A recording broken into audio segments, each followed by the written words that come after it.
Hey guys, for this assignment, we're going to start off with the vertex. This is like super easy. These get a lot more difficult, but for today, we are just doing just the opposite of this and then whatever number that is. So we have -6, +5, and we have 1 and -1. Down here, we're going to graph the function. So we're going to start off with the vertex, +2, -1. That's going to go here.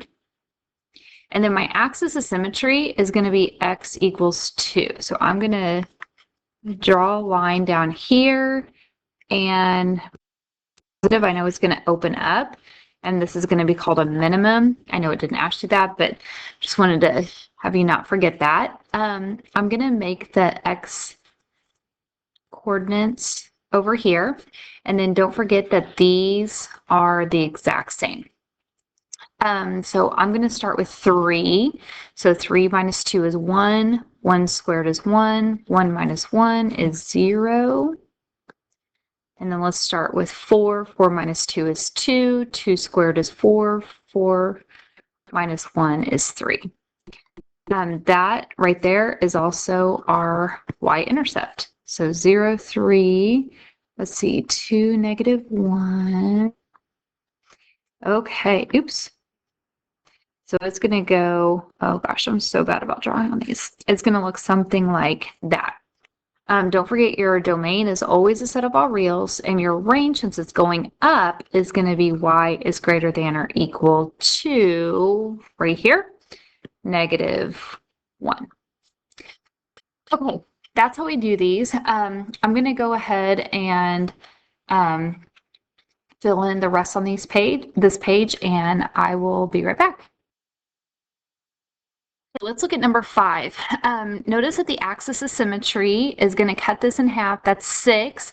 Our vertex is 6, 6. And our y-intercept, we couldn't see it. And so what I had to do is I had to plug in a 0 here and then just figure out what my y value is. And so that's where I'm getting that -30. Our domain is always a set of all reals. And since it's going down, our range is going to be y is less than or equal to 6. Okay, for number 6, our axis of symmetry is 1. Our vertex is 1, 3. Our y-intercept is 0, 4.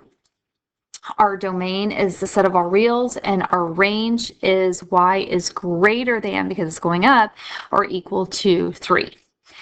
For number 7, our axis of symmetry is -1. Our vertex is -1, 4. Oops, our y-intercept is right here, 0, 5. Our domain is the set of all reals, and our range is y is greater than or equal to 4. Okay, let's go to the back. So this part we're going to be using Desmos for. So go ahead and hop on Desmos, and we are going to be talking about this stuff. Okay, so right now, so Maria tosses the ball into the air. This is our starting point right here. So when we toss it into the air, it's going to start right here, and it's going to go up, and then it's going to go down, and it's going to hit the ground right there. So our starting point, our height of where she throws it, is going to be 4. So that's going to be the initial height of the ball. How high did the ball go? Okay, so we're going to go to Desmos. Okay, so I typed this into Desmos, and notice it starts here because we can't have a negative time. So all of this is like negative time over here. So we're going to start here. We're going to go up in the air, and so it gives us these values. Okay, so this is our time. So the x-axis, those are always our time values, and the y is always our height for these. So how high did the ball go? I'm going to say 10.25 feet.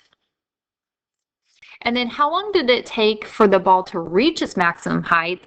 I'm going to say 0.625 of a second. Okay, how long was the ball in the air? Okay, so it starts here at 0, and it goes up and it goes down. So right here, that's what I'm interested in. So about 1. I'll call it 43 seconds. 5 and above, give it a shove. Okay. let's do another one. So this one does not tell us. This one does not tell us what V is and what S is. So S is the starting height. So that's going to be 3. And then our V is our initial velocity. So that's going to be 48. So our equation is going to be y is equal to negative 16t squared plus 48t plus 3. Okay, so I'm going to type that into Desmos. Okay, and notice how it starts. I don't know if you can see this, but it starts at 3 and it's going to go way up in the air. So how high was the rocket launched? I'm going to say 39 feet. And then how long did it take for the rocket to reach its maximum height? I'm going to say 1.5 seconds. Okay. About how long did it take for the rocket to reach the ground? So when it started here, it went all the way up and all the way down to the ground in a little over 3 seconds. Good. So now let's just focus on solving these problems. So I am going to, like I said, as long as it's set equal to 0, we'll talk about when this one's not. But I'm going to say, let's see, 2x squared minus x minus 3. And let's see. So at x equals 1 and x equals 1.5. But it says write answers in fraction form. So x equals 1 and x equals, let's see, what is 1.5 as a fraction? You can do this on your calculator too, but that is 3 over 2. Okay, let's do 16. So 16, I have x squared minus 8x plus 15. Okay, so I'm going to zoom in so we can see it a little bit better. So right here, this is where it crosses the x-axis at x is equal to 3. And also here at x is equal to 5.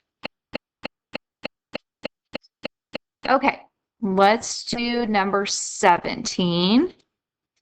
So notice how this one is set equal to -3. So what I'm going to have to do is add 3 over and set it equal to 0.